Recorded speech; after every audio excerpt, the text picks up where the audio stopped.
Hi.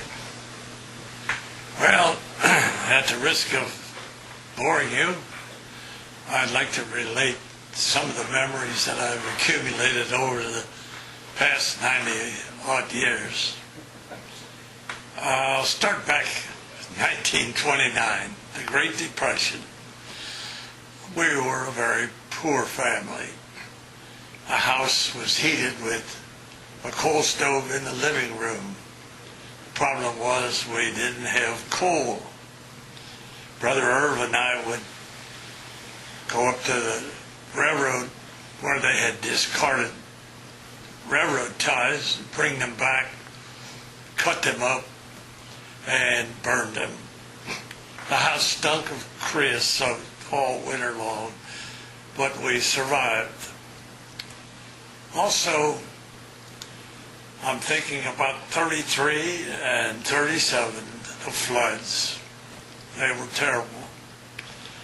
37 flood, the house on Spring Grove Avenue was completely submerged. One day, we're looking down in the valley at the house. It suddenly appeared. It had been washed off of the foundation. This is a picture of myself and Sister Ruth and Brother Irv. This is circa 1921. I'm 4, Ruth's 2, and Irv is 6. I guess he could have called me a mother's boy. And one incident that comes to mind was when I was in high school. Good Friday, I went to school. My mother gave me the 20 cents for my lunch, and I didn't eat the lunch. I saved the 20 cents and bought her a small chocolate heart. My dad was a born Catholic, and on Friday we never ate meat. So I came home from school that day, and first thing you know, my mother said, "What'd you have for lunch?" I said, "Oh, I had a hot dog and some potato salad." "You had a hot dog," she said. It's Good Friday, you're not supposed to eat. Anyway, I didn't say anything to her, but on Christmas morning, I gave her the heart and told her what had happened. And I can remember standing in the kitchen and the both of us crying. He loved to fish. And I guess I did inherit some of that from him. But I remember last time probably he went fishing, my brother-in-law Rich and I took him up to a pay pond, and we actually sat him in a picnic chair and carried him around the pond, and so he could fish. And we'd only been there about 15 minutes, and looked over, and he was fast asleep. So we thought that we did the right thing by him that day, and I think he probably enjoyed at least some part of that. I caddied from the time I was 10 till I was 16. And to get to the golf course, I used to have to hitchhike because I went up to either the Clover Nook Country Club up in College Hill or McAtee, which was over in Bond Hill. And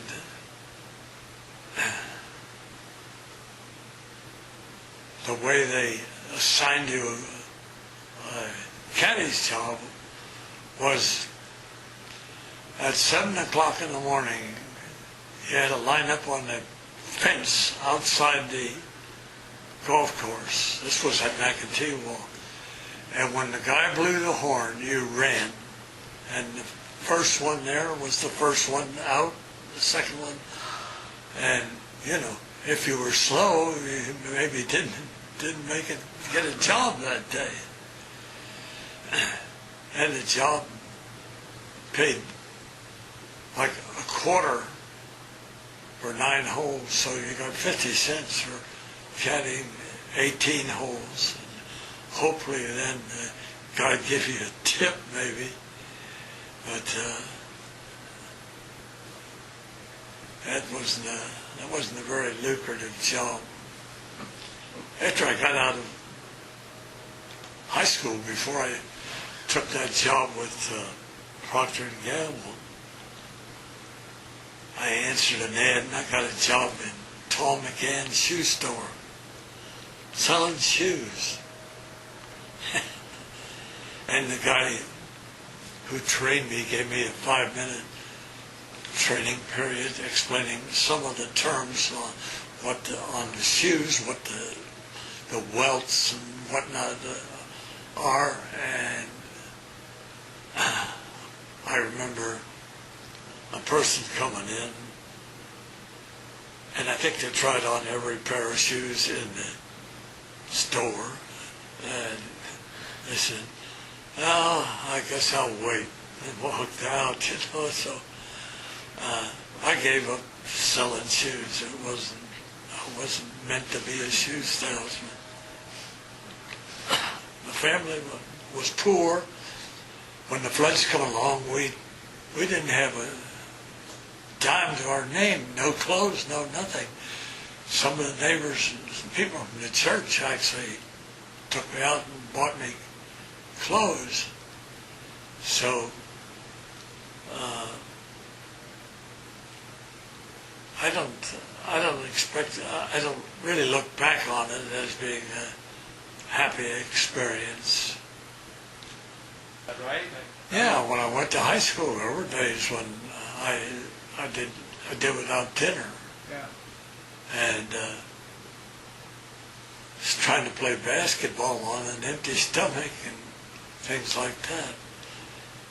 One day I don't know what you would call her, she was like the social service director in the high school, and she called me in and said, "What'd you have for lunch today, Bob?" I said, "Well, really nothing. I'm going to eat when I get home." And she says, "Well, the school has a program to help. We're going to give you $1.50 a week so that you can eat lunch." So I thanked her. They started giving me $1.50 a week, which I took home and gave to my mother, and we sort of survived. You know, we lived next door to a bakery, Eggenhofer's Bakery.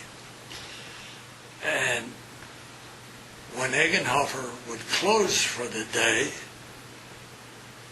we would go over and get a bag of rolls and a bag of bread, and he used to charge us 10 cents. We used to go in and say 10, and he'd fill up a bag of rolls and a bag of bread, and we had really existed on bread and rolls. So, I mean, how can you say that, life wasn't pleasant?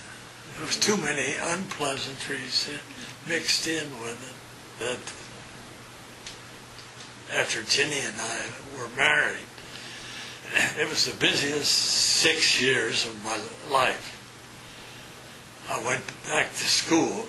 I started at UC, going to school at night, and I'm working in the daytime. And during that 6 years, I was either working at night, going to school, or going to school and vice versa. And we had 2 kids, Bruce and Bob, and we're building the house. I remember days when, if I had a late class, and I'd be working that night, so I had a late class, I would order a couple of yards of concrete, and Jenny and I would get out and pour a section of driveway. I'd form it up the night before, and concrete truck would back in, dump the concrete. She'd get on one end of a long 2x4, and we'd scissor that back and forth and smooth it out. And I'll guarantee you that that driveway is in good a shape as the day we poured it, because I put enough steel in there to survive the atomic bomb. So, but while I'm talking about those 6 years, it took me 6 years to get my degree at the university, and then on graduation day, Jenny dragged the two kids over to Nippert Stadium to the ceremony, and I know she had a couple of whiners there with him because they were acting up, but she suffered through it. And, it was a happy day for us.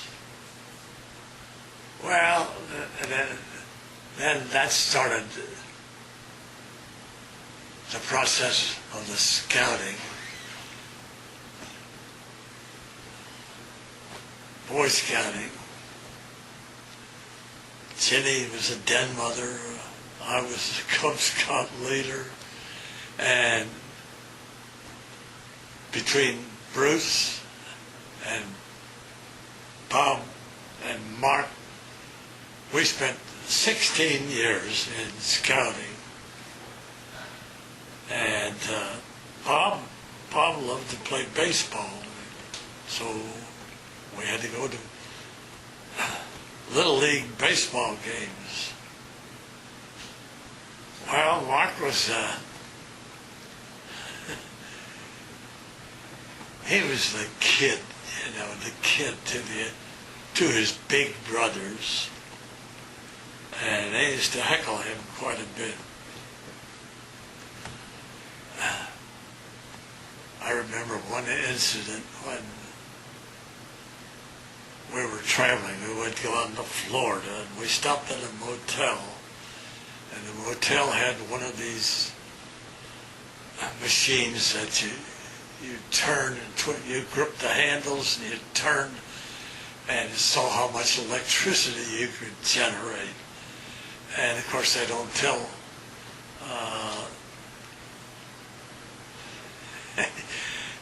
Mark this. They say, "Oh, Mark, see this one." Well, he grabs him and he let out a yell, and he was mad. I think we'd have let him. He would have beat the other two to a pulp that day. So, and I both went to chase school. I graduated from chase school 2 years before she did. And there was an assistant principal named Mr. Snore. And I always liked Mr. Snore. He was a sort of a strict guy, but he liked me. And I used to go back and see him. And Ginny used to always tell people that she knew I was the one he was going to marry, because when she saw me come back in to visit Mr. Snore, that sort of made her day. Of course, I didn't know that. As a matter of fact, before the war, I was dating a gal named Adeline. And a fella that got me started boxing, where we were going out on a triple date once. He didn't have a date. And I called Jenny and said, "Would you like a date? I'll get you a date." So I did. I got a date for this guy. And we went out to Coney Island. There was fellow named Bob Laughlin. I don't know whether you ever met Bob Laughlin. Bob, tell him. And we went out to Coney Island. And I'm sure that in some of the albums there's some pictures he took. But Ginny told me later that that's terrible. You know, she didn't enjoy that. I did get her another date with another guy. And I guess somewhere along the way I thought, why am I doing this? You know, there's a nice girl there. And anyway, after we commissioned before I flew overseas, I asked her out, and somewhere in there's a picture. We went over to, I don't know, the Lookout House, or one of those places over across the river, one of those fancy places, with another couple. And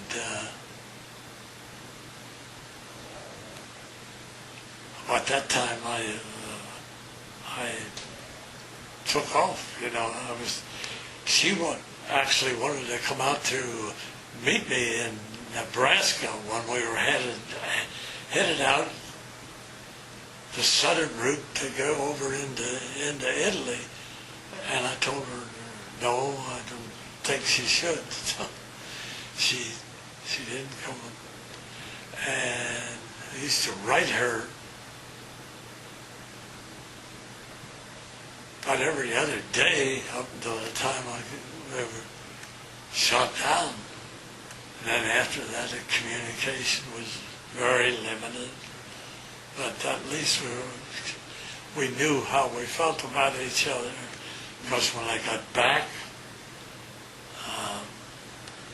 I got back in May, and we were married in June, so it wasn't a real spur of the moment type thing. It's just been burning in the fires for a long time. So when we were in the camp, when we were in Stalag Luft 3, you know, they were organized. You had the senior officer was in charge of your camp. We had a colonel who was in charge. And they decided they were going to form a commando unit. The commando unit was on a train to try to overpower the guards if the worst came to the worst. So there was 10 of us they picked. I was one of the 10. And when we evacuated, started that walk down there, the commandos were helping people along. I had a young kid, I guess he was only 18 years old. And he was hallucinating. This was after we had walked about 15 miles. He was calling for his mother. He wanted his mother.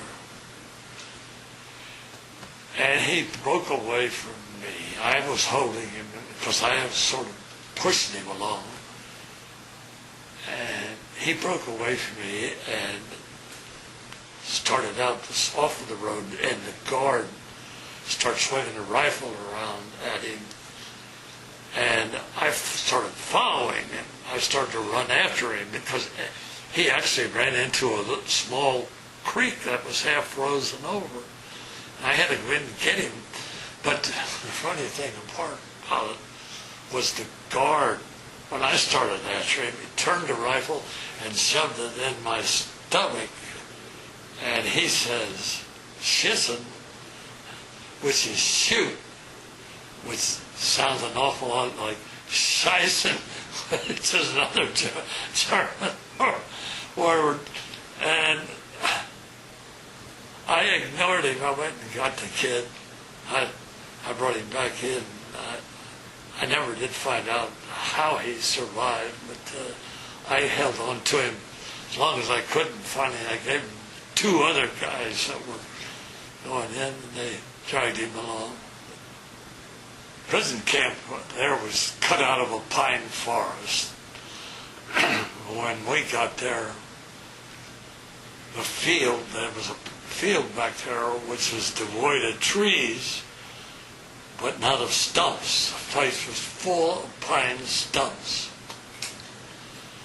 And it was very sandy soil, and we used to go out with clim cans. Clim is milk spelled backwards, and clim you got in the Red Cross parcel. And you take that clim can and scoop, and we used to we dug out all those stumps, and we made a ball field back there. Then we had leagues, our barracks. There was 6 barracks, and we had a league.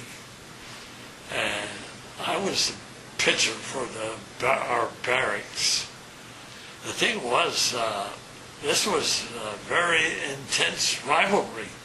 He used to bet food on the games, and the team I was pitching for, we won 18 straight games. I used to have a sheet of toilet paper that they had written on, challenging one of the barracks we were going to play, that, hey, we got this much food, chocolate and this and that, and we'll play you for that if you want to play. Well, they never did take us up on that, but the guards used to come watch us play. This was fast-pitch softball. And this particular day, for some reason I didn't have it. The other team was hitting me pretty hard. And the game wound up in a tie, 8-8. I remember the score, 8-8. But the guards used to walk around and say, "Was ist los mit Haverkos?"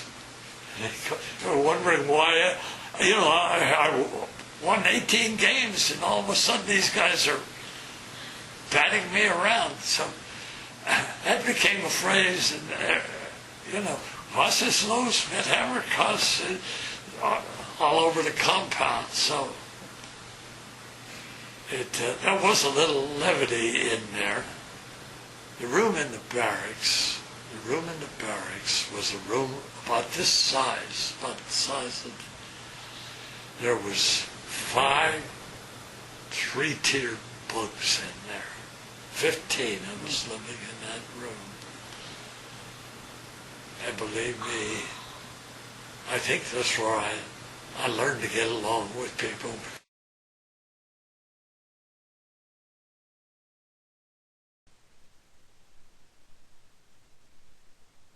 I guess, I don't think we didn't date before the war, did we? It was before the war. Sure.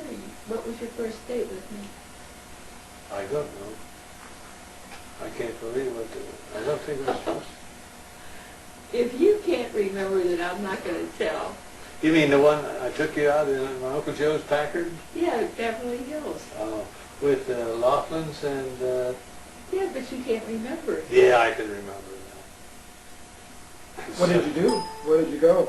Over to Beverly Hills. Boy, I really lived it up. This is Beverly He Hills, was in Kentucky. uniform then. Well, now, see? I just said... Before you went overseas. Yeah, before I went overseas, but it was... I was in the military then. I taught my Uncle Joe, he had a Packard coupe. Boy, I wish I had that thing now. It'd be worth $1 million.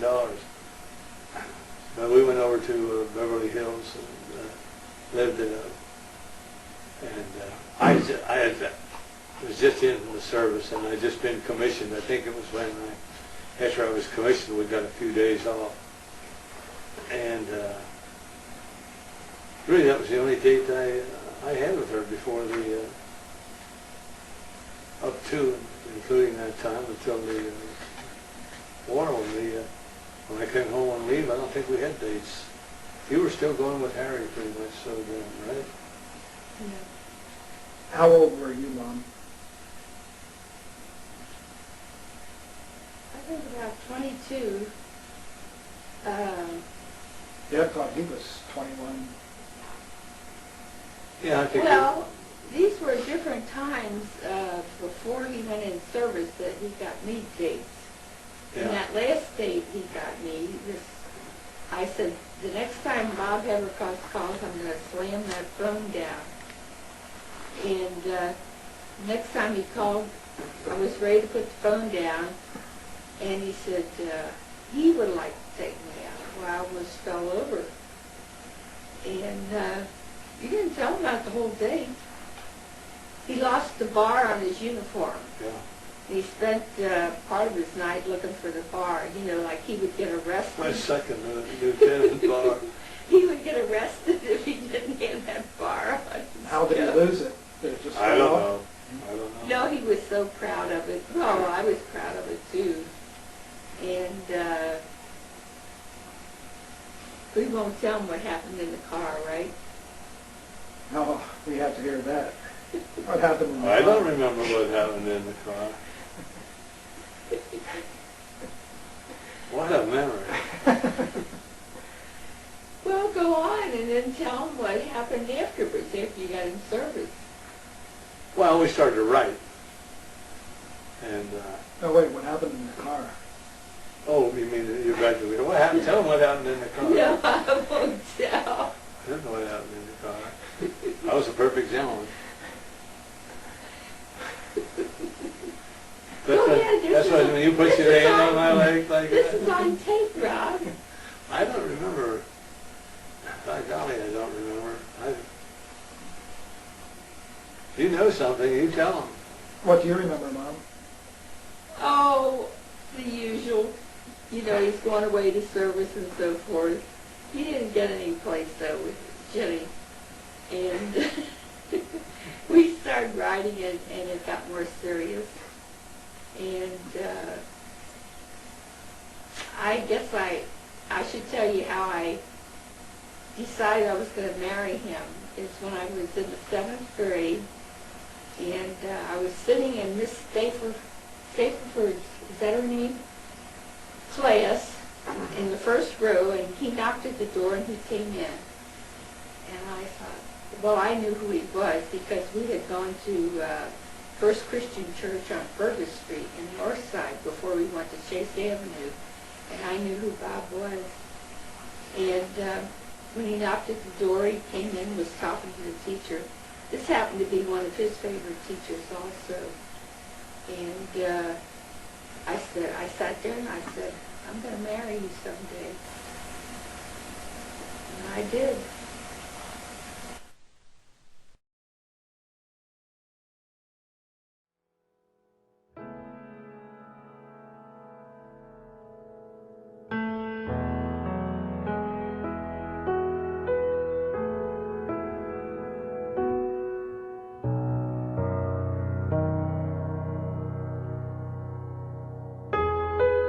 No one has ever prepared us for this experience. We think it's the end. No. It's another beginning. Another beginning.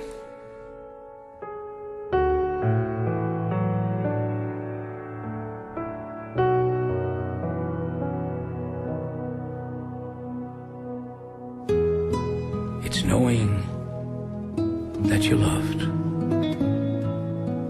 Knowing that you loved. It's not easy letting yourself be loved.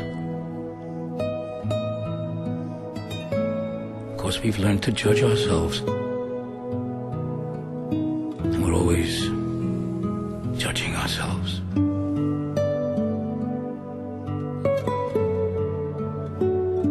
But I learned to listen that I was loved. was loved. And then I would forget that I was loved. Those were the most painful times for me. Forgetting that I was loved.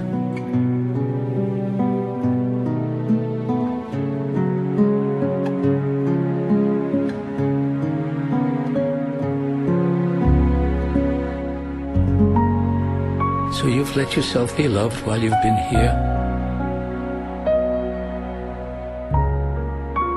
And you've judged yourself? And you've forgotten that you were loved?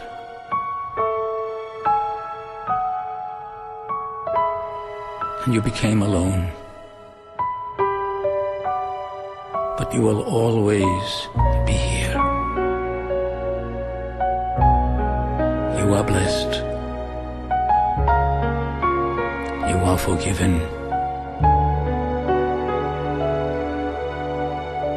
You are an angel.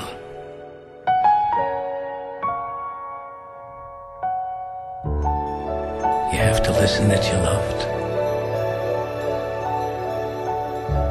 And you have to forgive all the time. Listen that you're loved. And forgive all the time. You are love.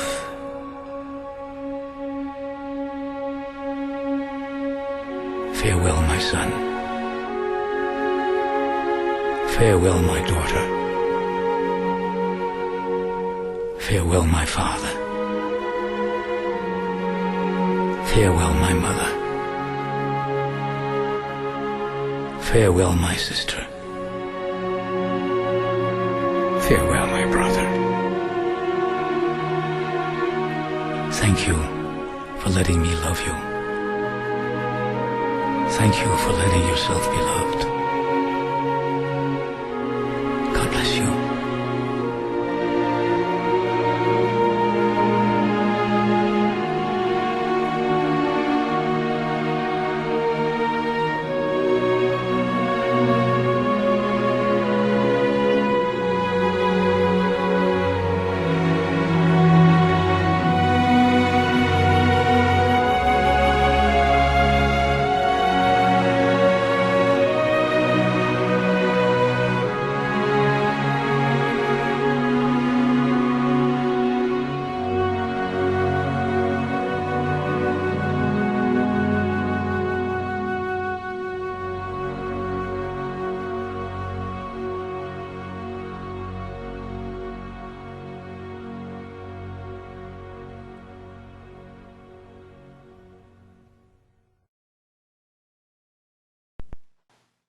Well, I've enjoyed sharing these memories with you. And now I'd like to say thank you, Lord, for a great family and great friends. I'm sure that somewhere down the road we are going to meet again. Goodbye.